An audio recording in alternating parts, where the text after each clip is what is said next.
Pommes de terre en gelée. Les pommes de terre de variété Jelly sont actuellement l'une des variétés les plus demandées parmi les pommes de terre de sélection étrangère. Élevée par les sélectionneurs allemands de la société Europlant Pflanzenzucht GmbH, la variété Jelly est utilisée depuis plus de 2 décennies pour la sélection à la fois dans les fermes, la production industrielle et le jardinage privé en Russie. La popularité de cette variété de mi-saison s'explique par le fait qu'elle est peu exigeante pour les conditions météorologiques et du sol et peut être cultivée même dans la région de Volga-Vyatka, où elle a été testée pour la première fois. Distribuée dans la région centrale de la Russie, bien qu'il puisse être cultivé pratiquement sans restriction dans tous les territoires et régions. Selon les critiques de ceux qui cultivent cette variété, Jelly est une pomme de terre dont les caractéristiques s'inscrivent dans 3 points principaux: rendement élevé, et excellente qualité de conservation, bon goût. Il convient d'ajouter qu'il est sans prétention dans la maintenance et, en raison de son aspect attrayant et de sa haute qualité marchande, est bien vendu. En conséquence, il est intéressant pour la production commerciale. Les pommes de terre Jelly jaunes à l'intérieur et à l'extérieur sont attrayantes non seulement à l'extérieur, mais aussi par d'autres caractéristiques. Maintenant, plus en détail sur ce qu'est la pomme de terre Julia, deuxième nom, nous présenterons une description complète de la variété et des caractéristiques. Description de la variété. Les pommes de terre de Julia, ou Jelly, sont plutôt jolies. Les tubercules lisses de couleur jaune et légèrement inhabituels dans la brousse sont à peu près de la même taille. Elles sont ovales et légèrement allongées. Cette pomme de terre a une peau lisse avec une légère rugosité. Les yeux sur le tubercule sont peu nombreux, faiblement enfoncés dans la surface. En termes de temps de maturation et d'apparence, les racines de cette variété rappellent quelque peu la variété de pommes de terre de la sélection ukrainienne Jarela. Le nom le plus correct de la variété est Poliskedezherelo. Des pommes de terre Jelly lisses et belles semblent être calibrées dans chaque buisson. Tous les tubercules du nid ont à peu près le même poids, de 100 à 180 grammes. Malgré le fait que les racines ne diffèrent pas par leur grande taille, elles poussent ensemble. Le buisson contient généralement 15 pommes de terre ou un peu plus. Il n'y a presque pas de petites pommes de terre, et en raison du fait que la variété n'est pas sujette à la dégénérescence, vous pouvez la planter chaque année et obtenir des rendements constamment élevés sans renouvellement de la variété. L'intérieur du tubercule est de la même couleur jaune et il est coloré plus intensément qu'à l'extérieur. Son goût est prononcé de pomme de terre avec un arrière-goût beurré. La teneur en amidon atteint jusqu'à 18%, ce qui est un assez bon chiffre par rapport aux autres variétés courantes aujourd'hui. En comparaison, la variété Cherry a un pourcentage d'amidon de 10 à 12. Cependant, ce n'est pas la variété la plus féculente comparée, par exemple, à la variété Svitanok. Avec un amidon moyen, la pulpe est assez dense, elle ne bout pas pendant la cuisson. Cette pomme de terre est bonne aussi bien pour les premiers et deuxièmes plats que pour la fabrication de chips en production industrielle, les frites. Parmi les variétés modernes de mi-saison, la variété de pomme de terre Jelly est actuellement en tête. La description de la variété sera incomplète sans ajouter qu'elle atteint sa pleine maturité technique en 90 jours. C'est en 1 mois et demi que les pommes de terre atteignent le poids maximum des tubercules, ce qui signifie qu'elles donnent le meilleur rendement. En même temps, il est devenu un favori des jardins potagers et des chalets d'été aussi parce que les résidents d'été commencent à creuser dans ces pommes de terre beaucoup plus tôt. Les premiers tubercules sont prêts à la consommation et se distinguent par leur appétence déjà vers la mi-juin, selon la région et la période de plantation. Le rendement est également influencé par les conditions météorologiques et climatiques, la qualité du sol. Les producteurs appellent le rendement maximum possible d'une demi-tonne par hectare, c'est si vous traduisez la récolte en taille industrielle. Le rendement moyen est considéré comme une récolte de 160 à 190 centièmes par hectare. L'avantage de cette variété est qu'elle est très bien stockée, les pertes au printemps n'atteignent que 14% de la ponte de la récolte, ce qui est un indicateur assez élevé de la qualité de conservation. Ainsi, le stockage des tubercules bien mûrs dans une cave normale se fait sans problème, n'affecte pas les caractéristiques gustatives. Les dommages mécaniques pendant le transport et le stockage des tubercules n'affectent pas la sécurité, car les plaies guérissent spontanément et ne conduisent pas à une pourriture supplémentaire des tubercules. Les buissons de cette pomme de terre sont dressés, plutôt ramifiés, de hauteur moyenne. Grandes feuilles légèrement ondulées et corolle compacte, ornées de grandes fleurs blanches. Culture agrotechnique. Comme toute autre pomme de terre, la variété, considérée est verdie, avant la plantation.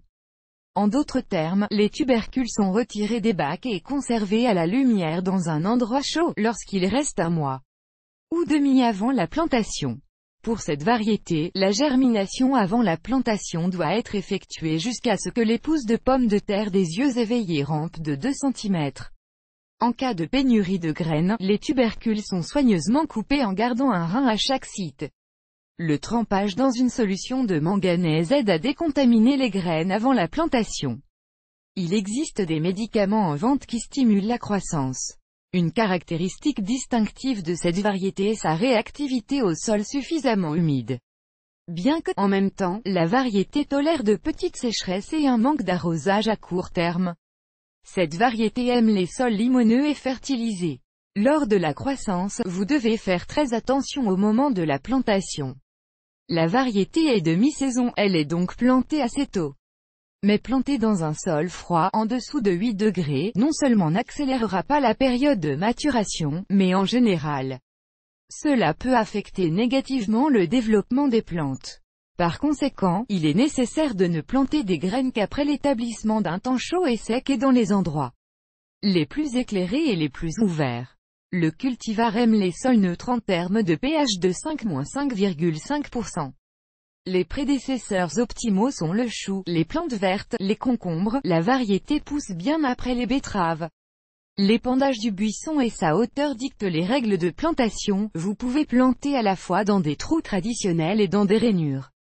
La distance entre les tubercules, ainsi que les allées, doit être grande, car les arbustes se formeront puissants et grands.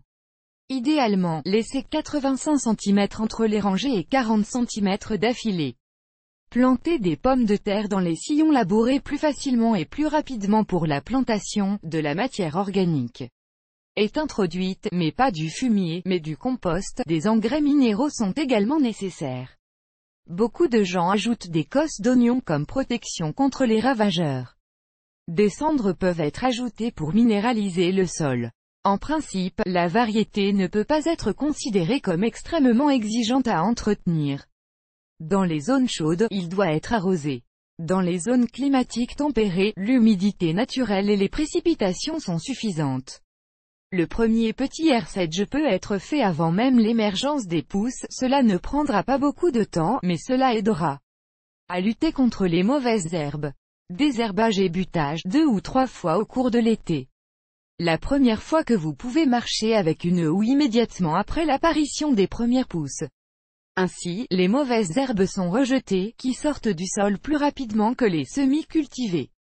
De plus, un peu de relâchement donnera aux plantules plus d'oxygène. Dans les zones où il y a un risque de gel nocturne, lors du premier désherbage, il est préférable de saupoudrer un peu les pousses de terre.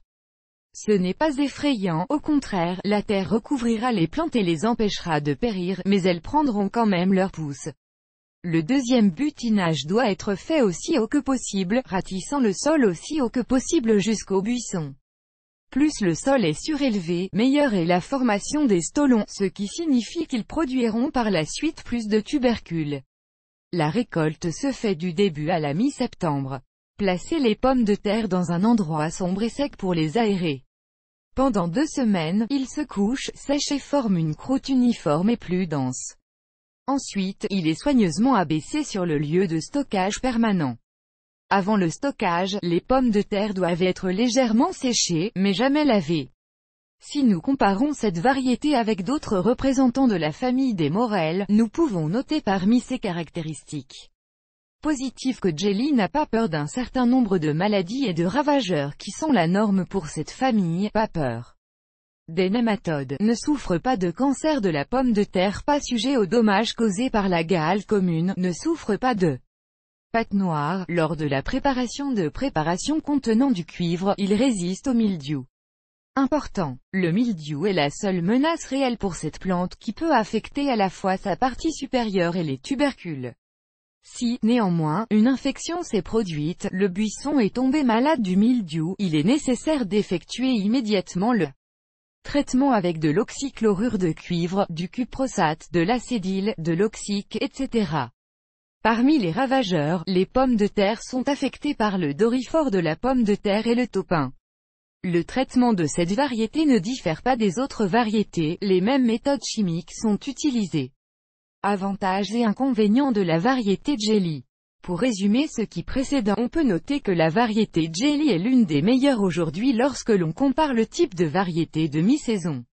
Les caractéristiques suivantes peuvent être attribuées en toute sécurité à ces avantages: haute qualité de conservation, rendement moyen élevé en pommes de terre, excellente valeur nutritionnelle, y compris la teneur en protéines, oligo-éléments, minéraux, etc.